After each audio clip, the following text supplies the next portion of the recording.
Hello, everybody. Welcome to another episode of Gaming Gone Weird. This is number 48 of the pod. We do it for the memes, we do it for the stream, and we do it for the Gaming Gone Weird team. And that is not Nick A30. That is completely ours, and we did not steal that whatsoever. My name is Nicktana, and my favorite Pokemon is Chinchino. Hopefully, everybody is having a great freaking day today, man. I'm excited. I'm joined by no other than the man himself, the Nintendo Switch grinder, the Pikmin Slayer.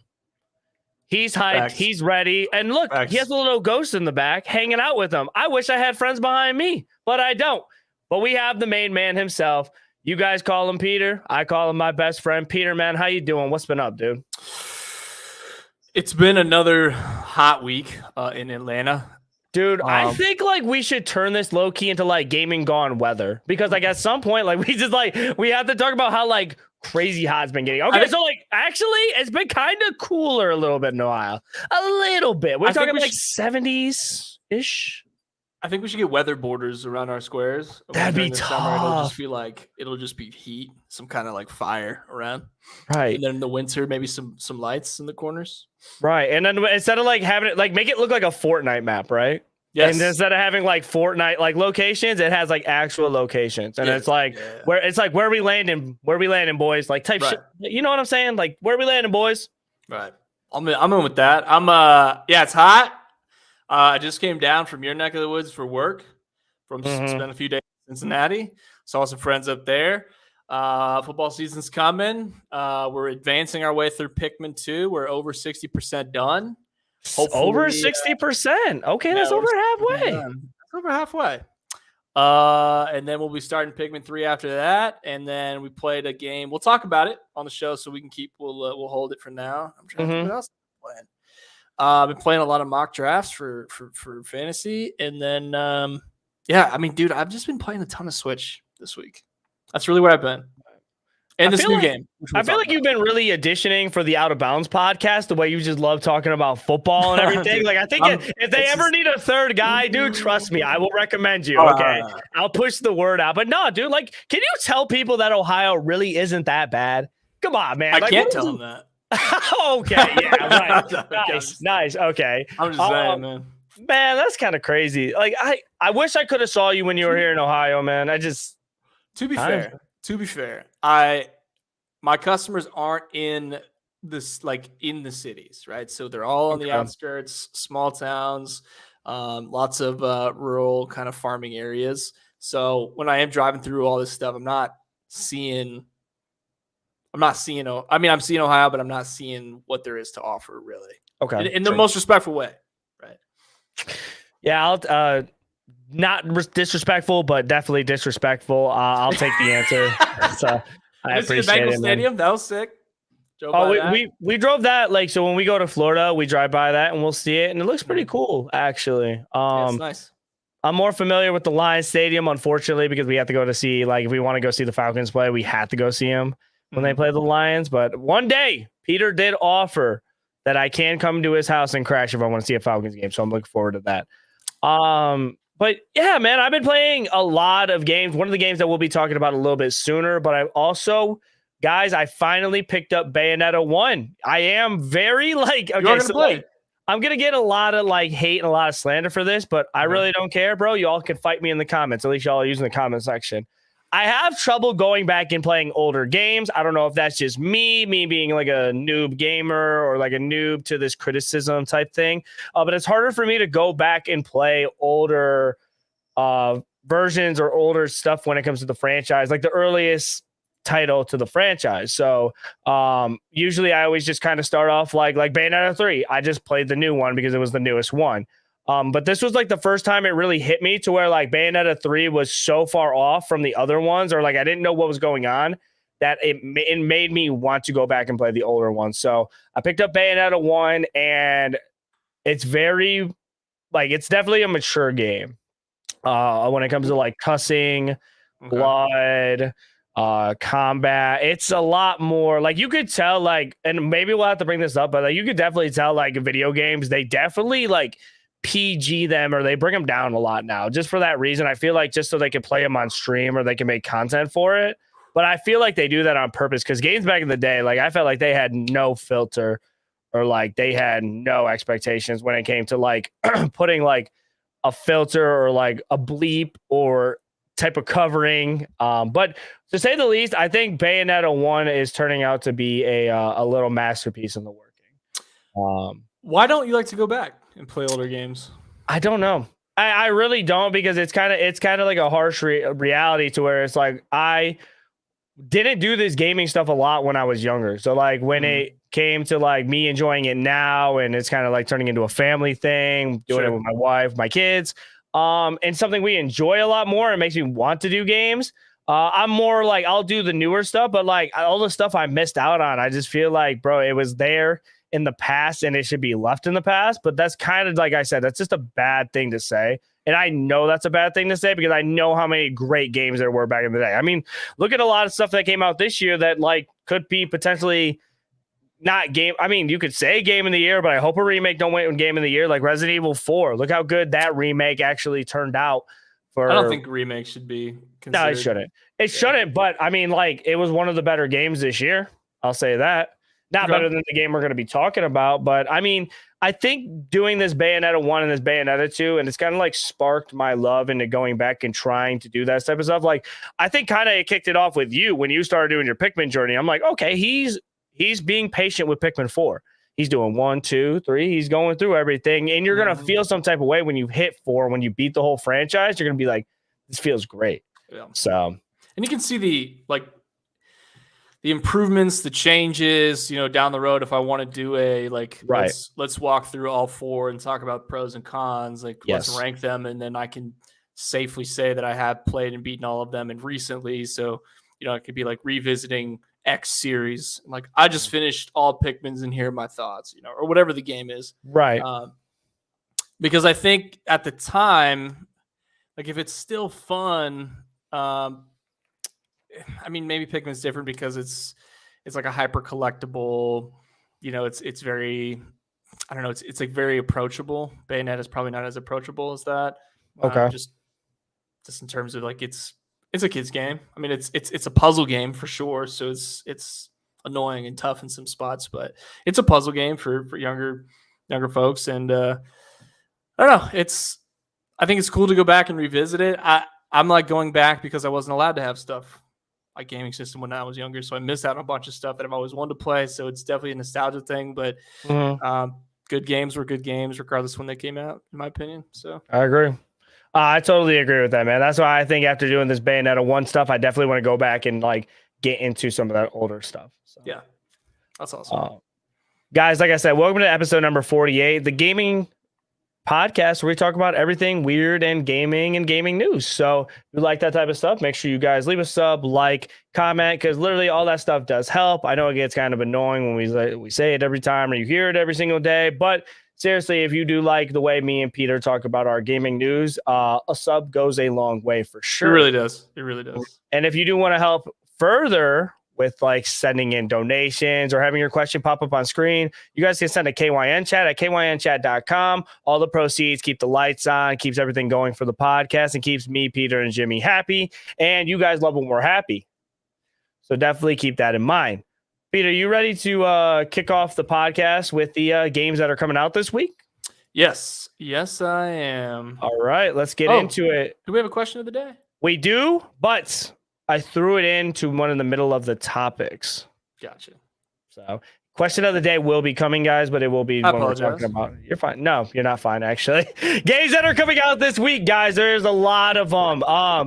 I'm telling you guys, we'll bring it up at probably in the next 2 weeks, but September and October are absolutely packed for games. So you're definitely going to want to save up your funds for games that are coming out within the next few weeks and months. Coming out for this week, though, we have Everspace 2, Hammerwatch 2, Moving Out 2, a lot of twos, a lot of sequels, Wayfinder, Red Dead Redemption for the Switch, and the DLC. Shadow Gambit's coming out the 17th. Vampire Survivors is getting a Switch adaptation. That's going to be nice. A game that I'm super excited about that's taking a lot of stuff from Jet Set Radio is Bomb Rush Cyberpunk. I'm pretty sure that game's going to be on Game Pass. No, it's a Switch game. I'm sorry. sorry. False alarm. Still looks like a very good game. I'm definitely going to be checking that out. Of course, Madden NFL 24 is in early access right now, but it comes out completely on the 18th, and we will be playing. And then, of course, the Texas Chainsaw Massacre comes out the 18th as well. A lot of packed games, a lot of good games for sure. Yeah, this is gonna be. I wonder how they time release dates. Like, is there a season? It's kind of like movies, right? They release big action-packed movies closer to the summer when people have more free time, or like, do they? Is there a rhyme and reason to releasing games at different times of the year? Like, that's a great question. Holidays for sure, like Christmas. Holidays is a big one.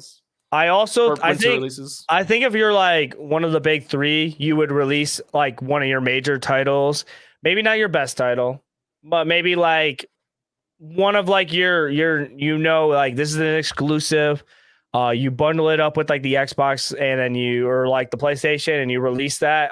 Definitely around holiday time. One game at least. Yeah. The Switch kind of does it with just Mario Kart, which like you get that for free. So that's cool.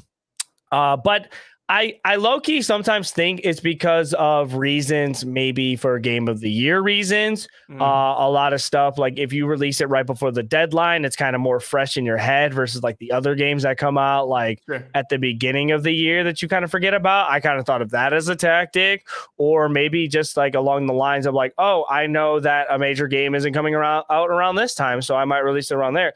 There's rhyme and reason to it, I'm pretty sure. I just like I can't speak upon them, but there's definitely reasons like that. I feel like that do play when it comes to releasing games.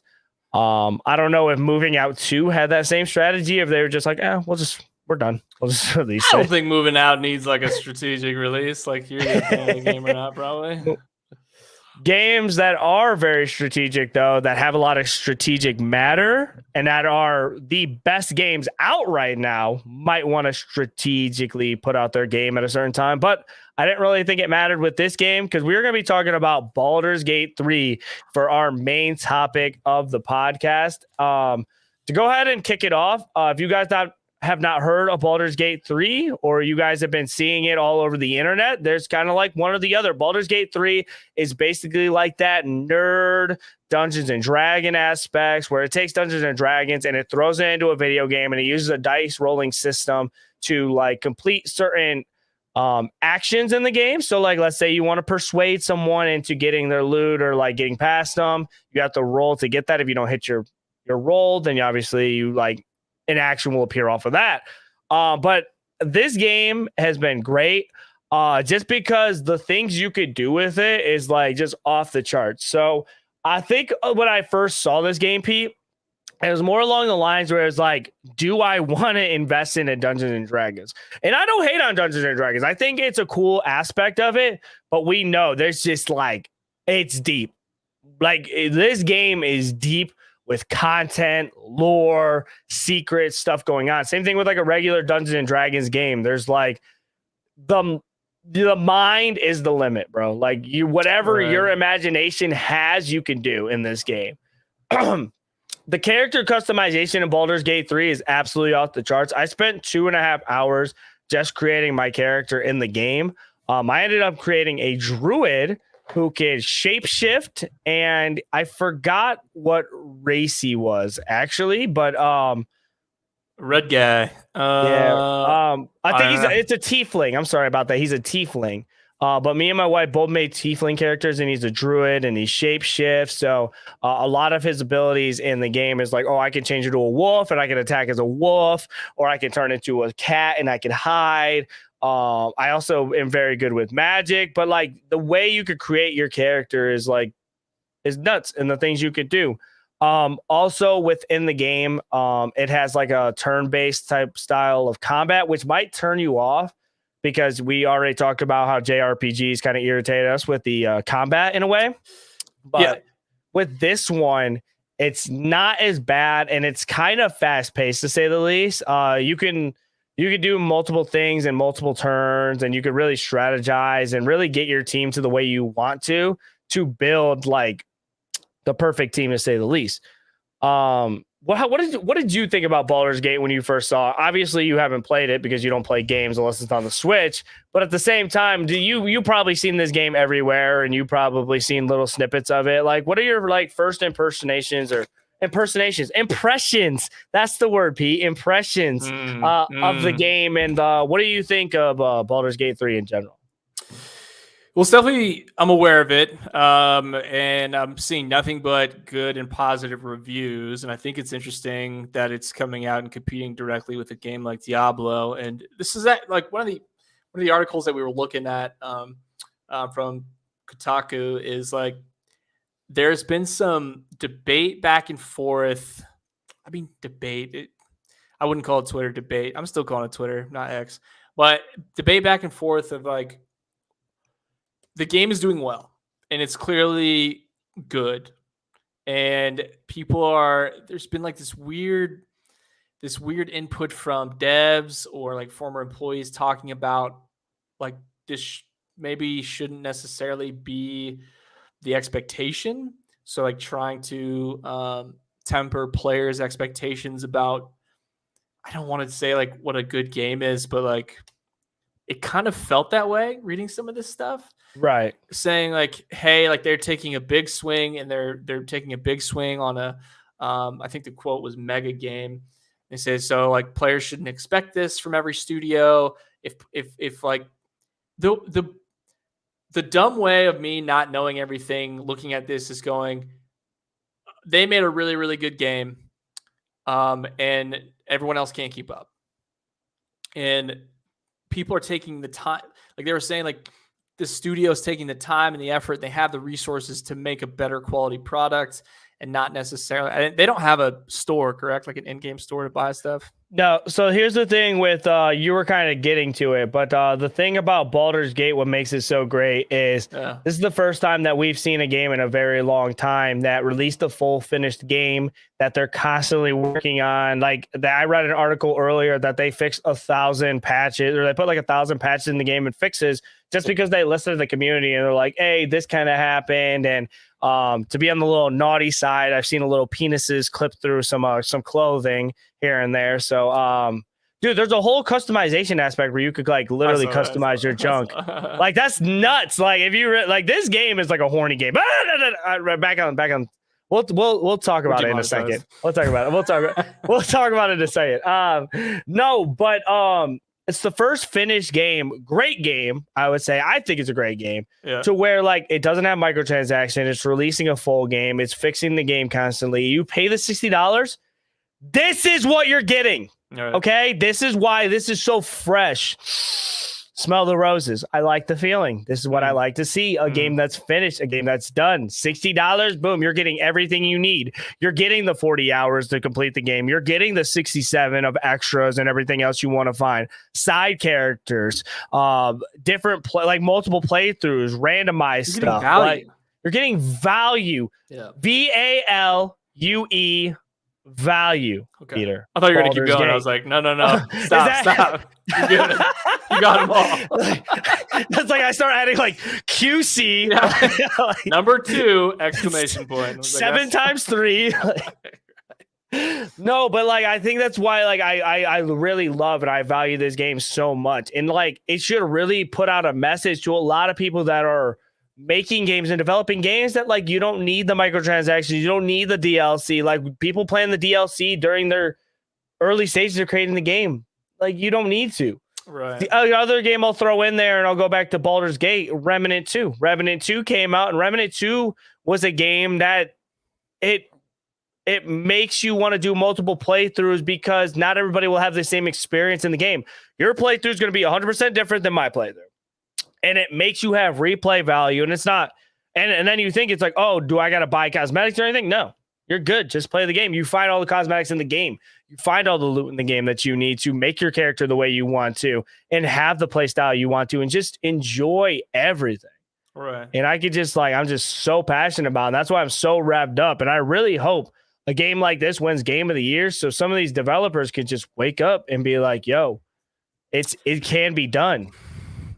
You wonder, like, like how much of it is the developers making these decisions or the money people making these decisions. And I feel like it's always going to be like a top down thing, unfortunately, but it's also a like, hey, we don't eat.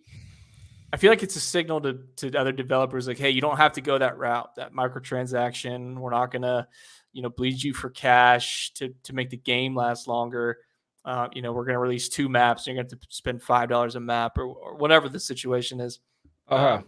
It's like they said, nah, we're gonna keep it quality and we're gonna do it well. And like we've talked about 100 times on this show, people will wait for quality products, like I think they especially will too. gamers. Like, why wouldn't we wait for this? You don't have to rush this. Just make it like we know there's gonna be bugs, but if the core of it's great and there's bugs which are inevitable, like we'll pay the $70 because it's $70 worth of game versus thank you for the free game. And like Blizzard's like the opposite of this right now. For some reason, they just like aren't getting it. Nah, Not paying attention. after seeing a lot of stuff with the Diablo 4 stuff, like I listened to Diablo 4 stuff just to say like why people don't like it. It's just a money hole, man, and it sucks. Like Diablo has went that route, and you see that with Blizzard now, even with the way they're doing Overwatch now.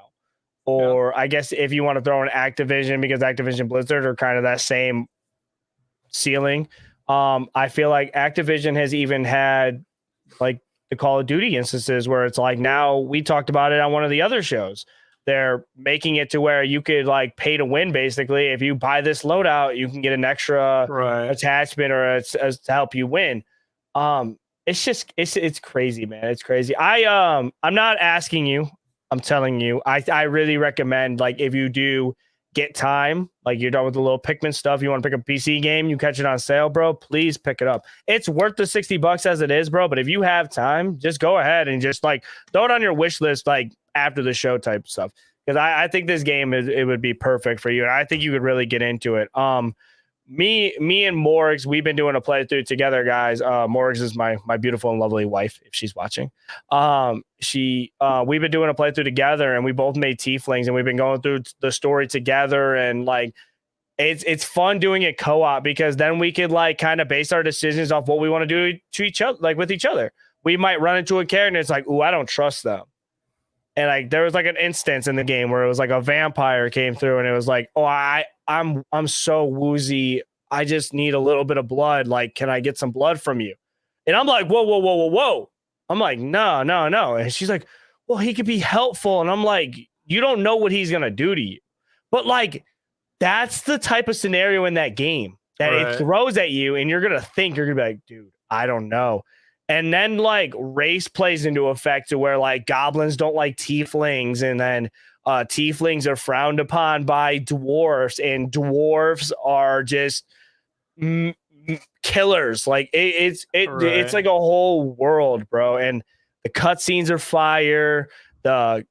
The way you can communicate with other characters in the game is absolutely fire. I've loved literally everything about this game. So my question of the day to everybody and to Peter at the same time, do we think that this is the game of the year winner? We still have September, we still have October, but based on what you've seen from this game, do we think that it has the chance to win game of the year over a game like Tears of the Kingdom that more people are fond to play over something like this because it might be a little bit more their style and more familiar than a Dungeons and Dragons game? Yeah, I think this will be on the list for sure, just because of the feedback already, and that you have people who are saying it's too good. Essentially, like it's too good. It's going to affect people who are making bad games. That's a good sign.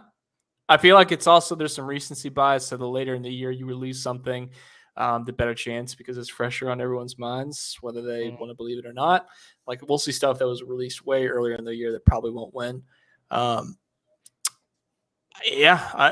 I why not? Why shouldn't it be on that list? What do you think? I definitely think it could win. Sorry, my son's here. I definitely think it could possibly win Game of the Year just for the fact that I think it does everything right and it check marks everything off. Great game, great cutscenes, great combat, great visuals. I mean, like I haven't seen a game like this in a very long time, maybe since Elden Ring.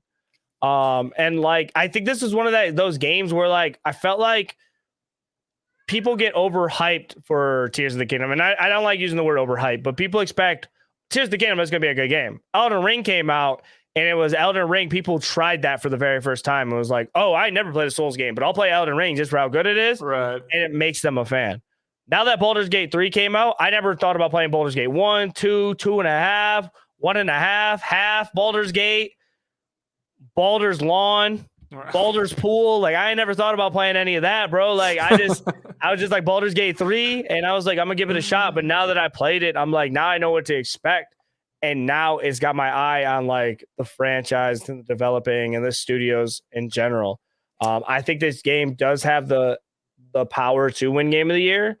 And I hope like people really see that vision and say like, this game is changing the wave of gaming. And I felt like I've said that a lot of time when it comes to the games, but we're talking about a finished game, fixing all the problems that the community is putting out because they care about the community.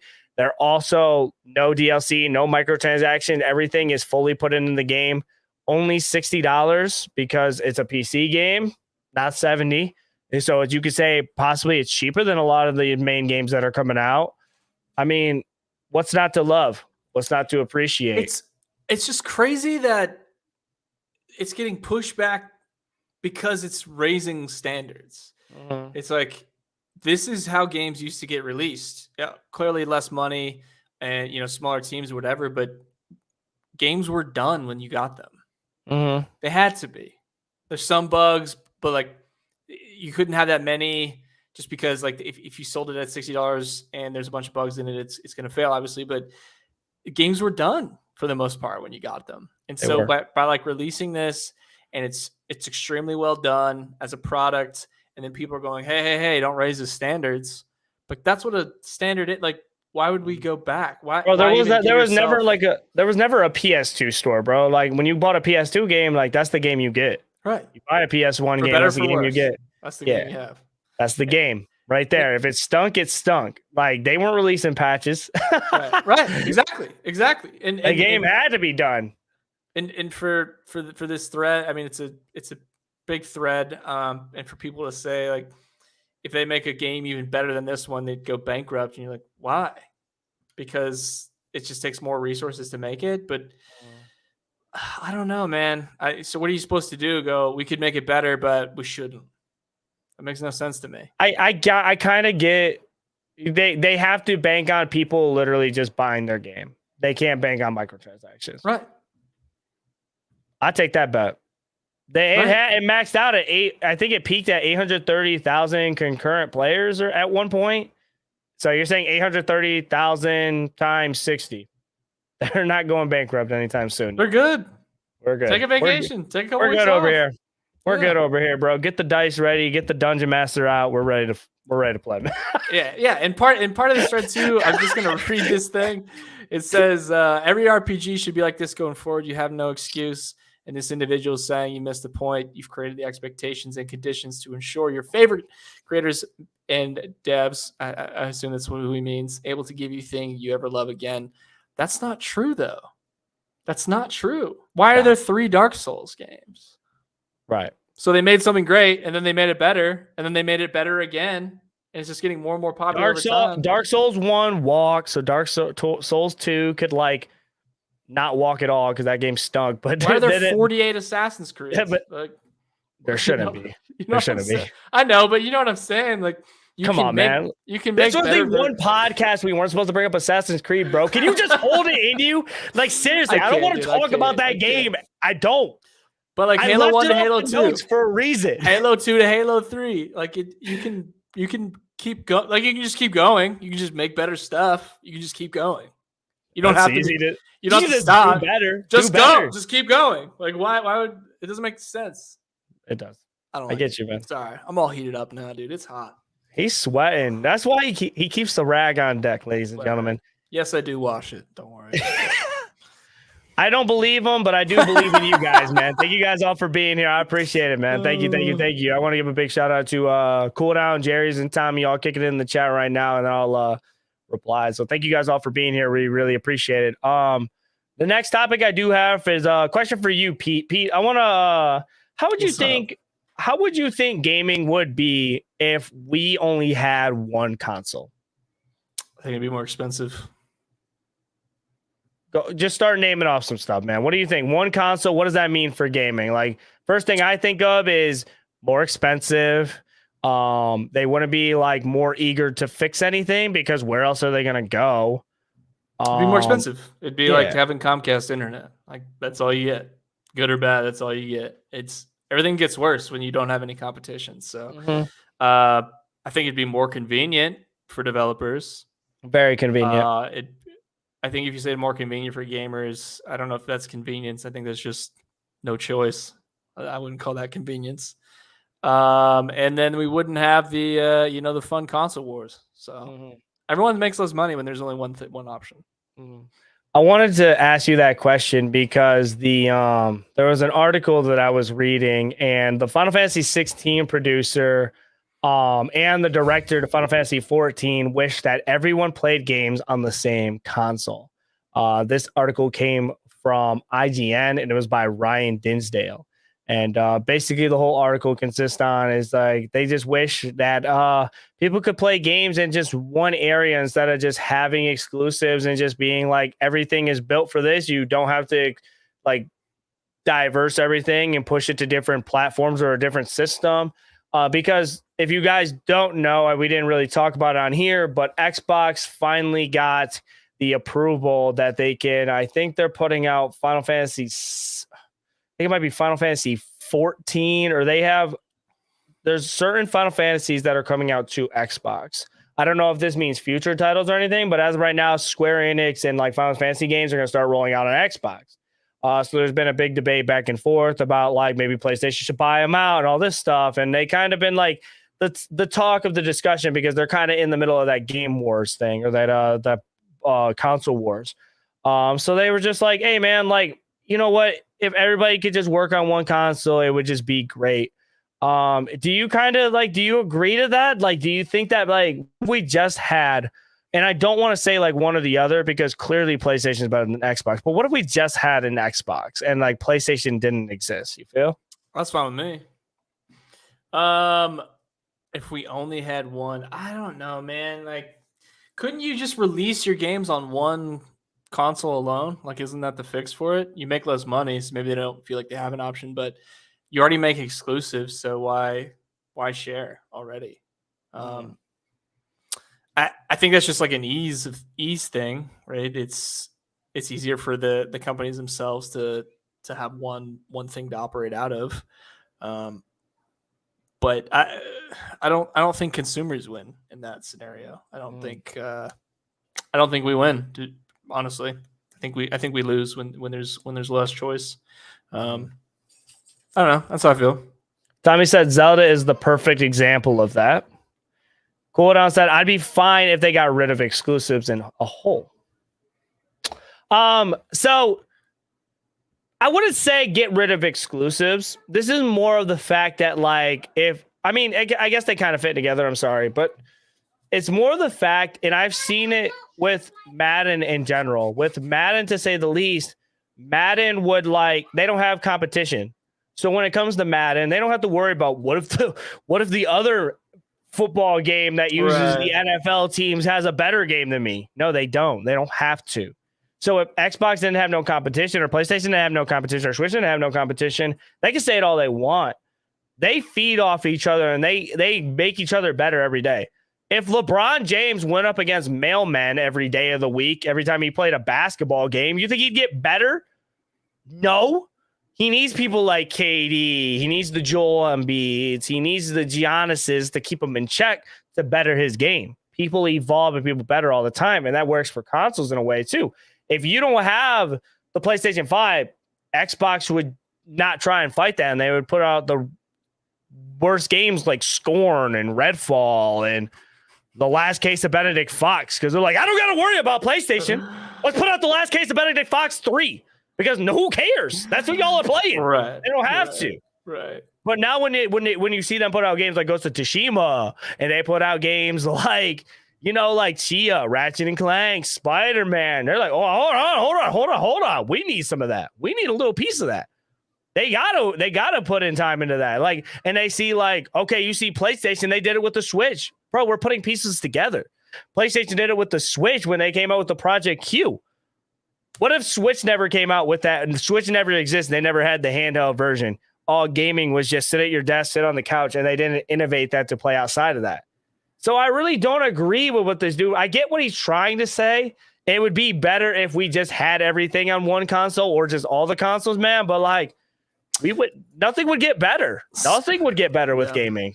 Maybe from a consumer, maybe I'm just looking at it straight up as a consumer and a dumb bucket hat, but like, that's just how I feel.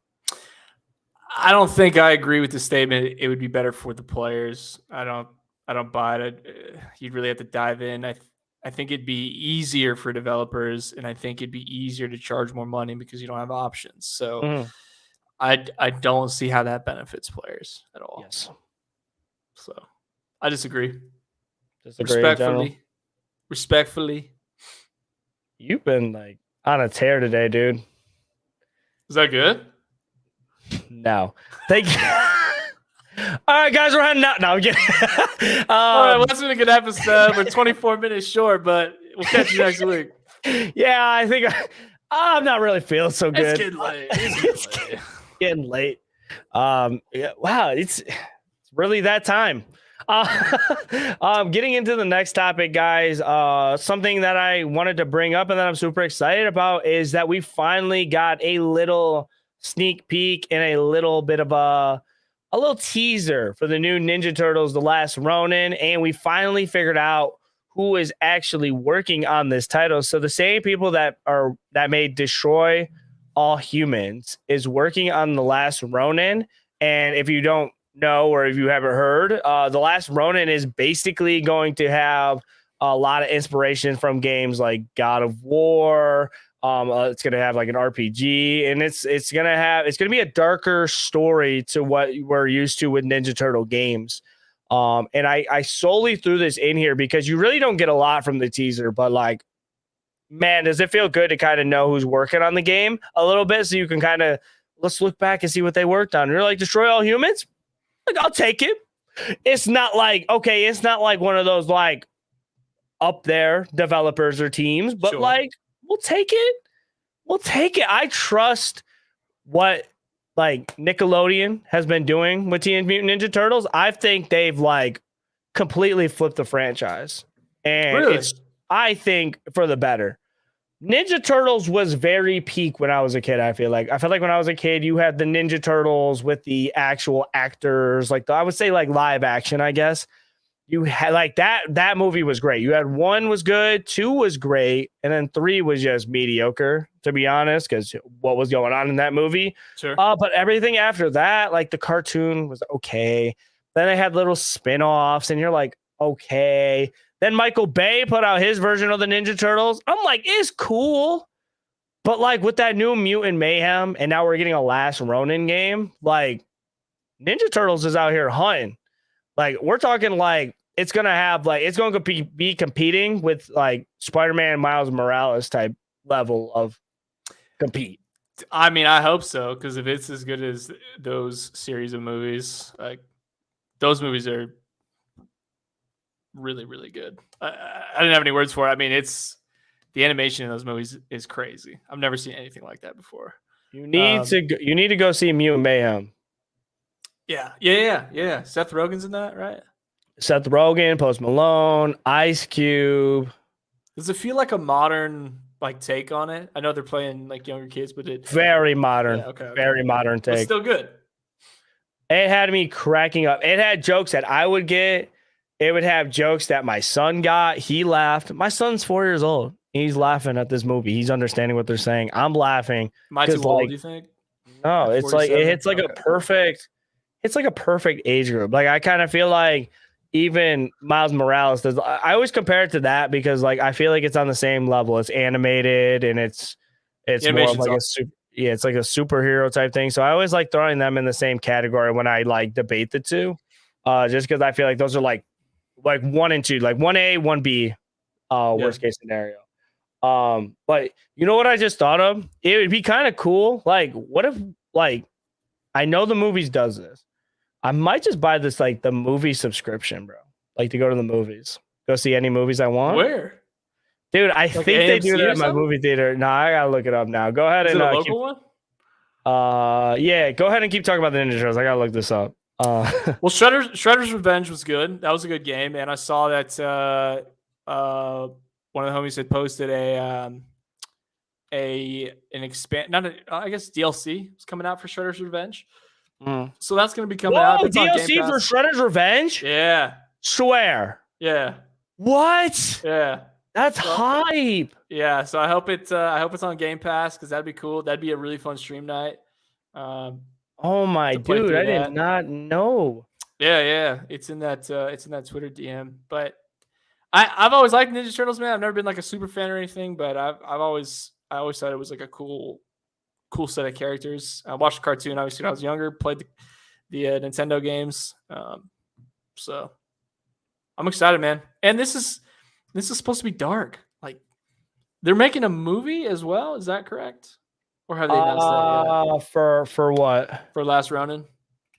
I don't know, but I think they should. If this does well and the graphic novel is already done well, this is going to be a movie at some point. Especially with the resurgence of Ninja Turtles and like the DLC. Like it's still a profitable franchise. It's still popular. And if you made it really dark, if you made it like legit R-rated, it could be really sick. Assuming that not all the actors and writers are on strike, but yeah, that's I like that. That's up for another discussion. I forgot who's on strike, but I've heard about that. Actors and writers, I think it's I could be wrong. Is it the Screen Actors Guild? Is it the SAG? I can't recall. But a lot of those folks are on strike.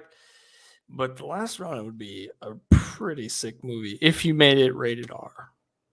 So I'm looking here. I had to look over my theater, bro. Like I think they have a membership. I don't know if they have I could have sworn that I saw like you could like pay a certain amount a month and then go see as many movies possible. Is that just an Ohio thing? That's all we got? No, that's probably a thing. I'm like sitting here like I'm like, dude, that has to be a thing. We could rent out a movie theater and do that. That'd be cool. That'd be sick. No, I really hope they do a movie for The Last Ronin because that would be hype. I'm excited for the game though. I want to hear more. Hopefully a release date comes out and the game has a lot of expectations for it. I think this title itself, it's not like a SpongeBob game. It will hit like more of a demographic and like an audience more than like a SpongeBob would. I feel like a lot of people are like, oh, Ninja Turtles, serious Ninja Turtle story like God of War. Mm-hmm. I'm in. So I feel like if they make I can't even Rare Ohio W. Like I just can't even True. Right next, yeah, you sign up for the membership next to the cornfields, apparently. It's not even digital, it's just like a walk up. Lay out there with the clipboard. But I just feel like it's gonna be more like played. And a lot more serious. So it's gonna be taken a lot more serious. So make it right, make it good, and we go from there. So it can't be rated PG though, or G or whatever. No, it definitely wouldn't. It's a graphic novel, man. You can't make it rated teen, or you gotta go ham. I think everybody is kind of aware that it might not be mature or whatever. It will be mature. I don't think it will not be like PG. Oh, really? Nah. I mean, they did that to the Hunger Games. They took a pretty mature rated book and made it into a PG-13 movie. Which The Last Ronin, though, the whole aspect of it is that all the turtles are dead. Like you can't put that in a non-PG way or like a PG way. I'm sure they can. That makes me nervous. It's Nickelodeon. How hard can they go? That is Nickelodeon. I didn't even think about that. Let me know what you guys think in the comments down below. I'm gonna go ahead and kick it off to Peter because Peter is gonna go ahead and kick us off with the fourth topic of the day. It could be one of the ones that you sent me. Yeah, I actually want to talk about an upcoming video. So here's the headline: an upcoming video game is so realistic it simulates a homelessness crisis, getting laid off, and Gen Z going broke. Now, there's only a handful of city sims and city builders out there, so it's actually going to be from Cities Skylines 2. And basically, this game is trying to become, quote, the most realistic city simulation ever, including tragic car accidents, going broke because of the market. For example, a household may be unable to make rent due to the high or increasing value of the land and being a combination of low income. They're really just trying to, I mean, I don't even, why would you want to play this? Like, why are you trying to like simulate what may be going on in real life to you? You know what I'm saying? You're just trying to I don't know about you guys, but I play video games to not worry about the rent I have to pay, on the first. So you can pay rent on one monitor and then pay rent in game on the next. So you're sitting there telling me while I'm making my city, I have to worry about taxes. I got to worry about people getting hurt. Like, dude, this is like next level, like extreme. I like the realism, though. I do like the realism, to say the least. The realism is kind of cool. But at the same time, bro, like, I play video games to escape. I'm not trying to, like, make sure I get out of the ambulance way. And if I don't, I'll be arrested and I can't work on my city for the next 3 years. Like, you get arrested and you can't even play. All the buttons are grayed out. You're just done. Your city just goes and turns to poop. Nice. You can. Okay. So it's also saying that you have to manage a city, but you could be infected by economic woes from families being unable to pay rent and you having to evict people, to having companies with sweeping layoffs and companies going bankrupt. And so I'm reading this stuff about this and just like, the realism's too much right now. This is the worst time to release. This is too much. Like, imagine just like doing your thing and then a side mission pops up like, oh, you gotta evict these people. They haven't paid rent in 3 months. Dude, but it also talks about team, man. If you use a baseball bat, you get extra money. Like, I don't like what do you the local goons to come through and just like kick people out. It also says that the decisions that you can make can also affect like, for example, traffic accidents if you don't maintain the city's roads well, if the garbage folks go on strike or the landfills aren't properly maintained, you'll start to see trash pile up on the streets. If there's too much pollution, people stop going outside, and so on and so forth. But all this in mind, if they can truly simulate that, that's insane levels of game design. Like, that's super impressive as far as a game goes. That's the new standard of City Sims. Like Baldur's Gate before it, City Skylines 2 is the new Baldur's Gate came out with having sex with a bear, and now City Skylines is coming out with better have your rent on the first or you're in trouble. You better hope boys are coming through. The garbage people need a raise. Better make sure it's in the budget. If it's not, like, nobody, like, houses are going to be stinking. Yeah. So that's great. I mean, first of all, who's playing? Who's got the time to play this? Second, it's too real. I don't know. Okay. I'm going to go on a limb, though. This game is tough. Like, okay, so, like, it's a lot, and it's very serious. But I think that's why I like it. I love the feeling. Love it. Dude, there is a mechanic. They gave me too much power. I love it. I love the game. I love it. You're never playing this game, let's be honest. And then there's a mechanic. Bro, I run Madden franchises all the time. You think I can't run a city? And when's the last title you brought home? Bro, imagine it's like, oh, people are moving because your football team went 2-13. So true, though. Newsflash, you're in Atlanta. Your local sports team hasn't won, so people start leaving. That'd be so crazy. Star player Google Head James has left your city because your team ain't winning. Your team ain't winning. James. Someone mark it down, please.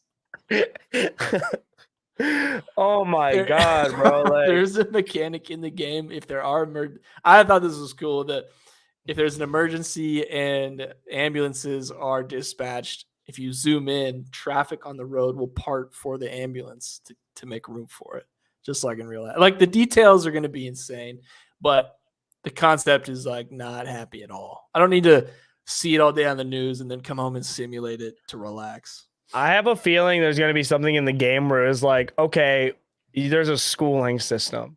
And if your IQ isn't high enough for school, like there's going to be more car accidents. It's going to be like, I can only imagine like how far this would go. Like just being like, oh, you put a roundabout in, but like you only have 30% of people from your high schools in your city, like actually passing. So people don't know how to actually use the roundabouts.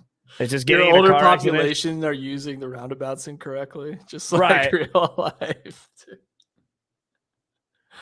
Oh, it's too much. You need to pay the security guards more because gas stations are getting robbed of cigarettes and Bud Lights, and it's like I'm never gonna play this game. Special achievement, diamond achievement, have a purge day, and then everybody just kills each other, and you're like, yeah, this game is legit. Pretty wild. You're like, no crime, I will save. No crime, one day. Mark it down.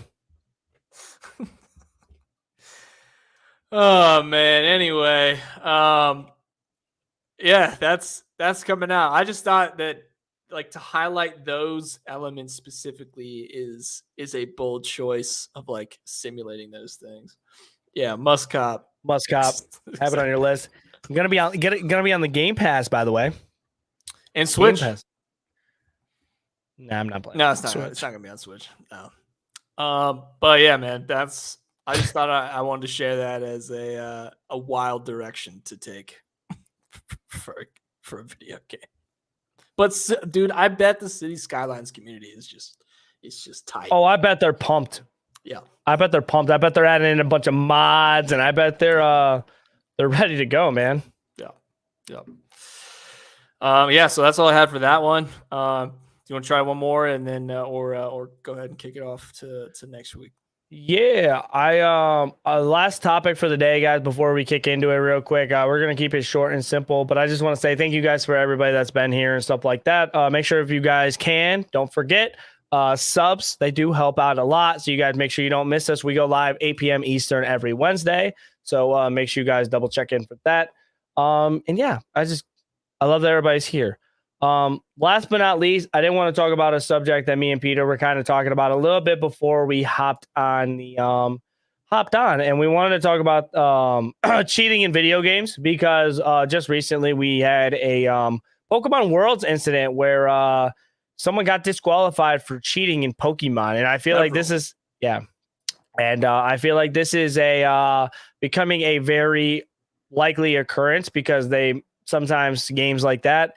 And I will give Pokemon credit because they do try to make it as easy as possible for you to get certain Pokemon in the game. But when there's like a meta in competitive and you can only get certain Pokemon from 3 games down the road, and it's like, okay, well, you have to get this special Pikachu that has Surf that you got from a special event on a Wednesday during 1 and 7 p.m. because that's the only day it released.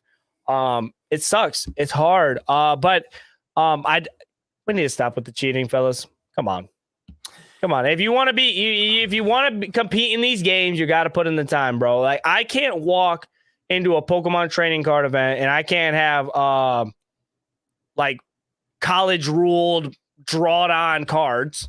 I got to have the actual card. I got to have it. I can't just print off a fake or use one from a different, like a cheaper version. You know what I'm saying? Like I can't have a fake card. So like Pokemon has done a very good job of trying to make it to where it's easier to like make competitive Pokemon when it comes to like breeding, being able to like push out certain events to where you can get these Pokemons more frequently, putting them in the game. I just what's your take on it, Pete? Like, how do you feel about cheating in video games? I think it's I feel like the answer is obvious, but let's just. I'm not surprised that there's cheating in video games. I guess Pokemon I thought was like a community that wasn't that way, but maybe it's just all competitive esports at the top level. I can tell you right now, like Pokemon Company, I'm sure is one that has fairly strict rules and standards. So I'm sure some stuff sneaks through, but it just seems like, man, it just seems like one of those companies that you're just like, how could you do it to that company? Like, why would you try to? It's such a good brand. I don't know, man. It is like Pokemon's an amazing brand. It's super profitable. It's been around forever. It's probably going to be around. You can just keep going. You can just keep making Pokemon. But should they have been disqualified? 100%. Should they be banned? I mean, yeah. Why not? Why not ban it for future events? Why should you come back? You'll never be trusted I think the thing about him is that he got caught too. A lot of people do cheat in Pokemon just because, like, obviously it's easier to just duplicate them or buy them. But like, come on, man. I mean, if you're gonna go pro in a game, you should definitely learn how to actually do it and put your work into actual craft.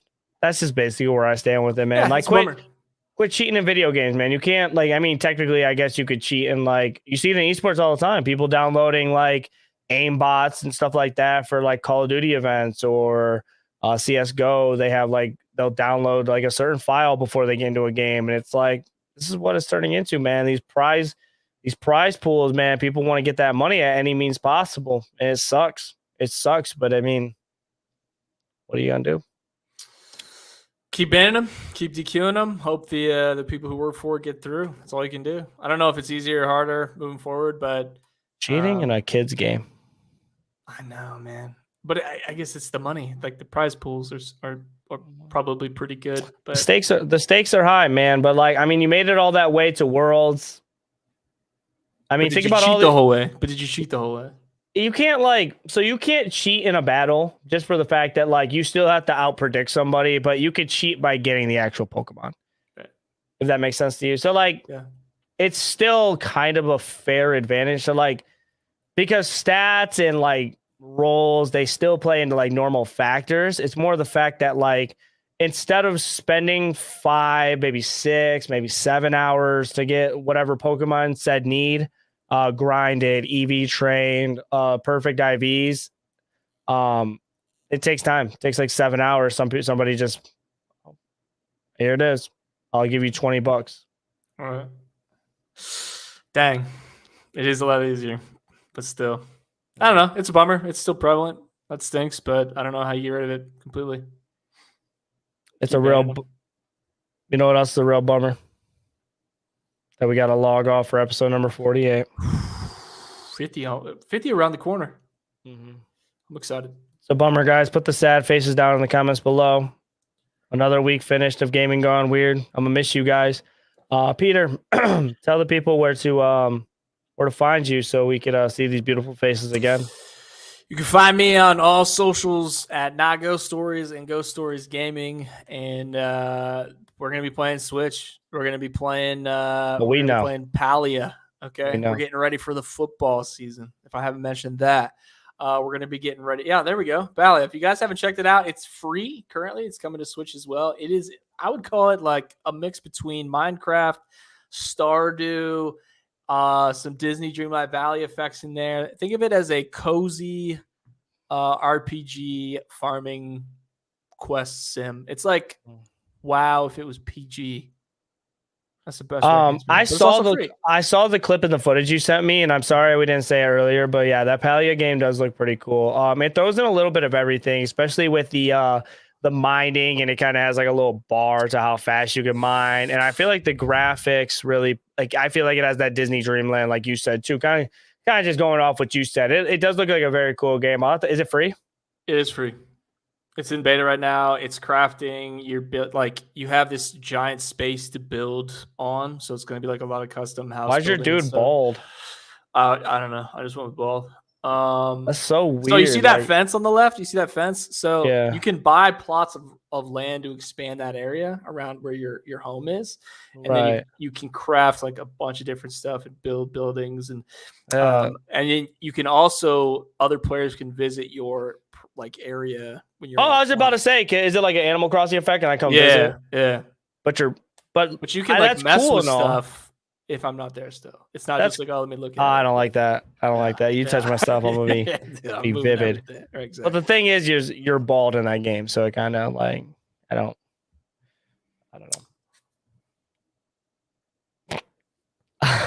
know.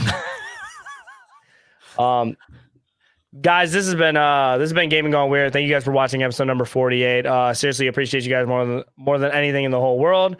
My name is Nicktana, guys. If you guys don't know who I am, I'm a gaming critiquer, journalist in a way, and I just love talking about video games and reviewing them and giving my opinions on games, so you guys can make very great decisions on games you want to purchase. At the moment, we're working on Bayonetta. We just finished Bayonetta 3, but we are going to be doing a part 2 of the review for that. So we have a lot of stuff that we have tuned on that channel review-wise, and a lot of Bayonetta stuff. So if you like that, make sure you guys lock in. Also, if you guys want to check me out on Twitch or Twitter, all that stuff, you love Nicktana on your favorite site. Make sure you guys check me out. Talk to me, man. I love talking to people on the internet, getting takes back and forth, communicating, and let us know down in the comments below how you felt about this show. Will you be returning next Wednesday at 8 p.m. Eastern? Let me know. Other than that, be safe. Tell someone you love them. Thank you guys for being weird. I'll catch you guys next week. Same time, same place. Should I tell them what we're going to talk about? Nope. Nah, you got to show up. You got to show up. Yeah, you got to show up. You got to be there. Be there or be square.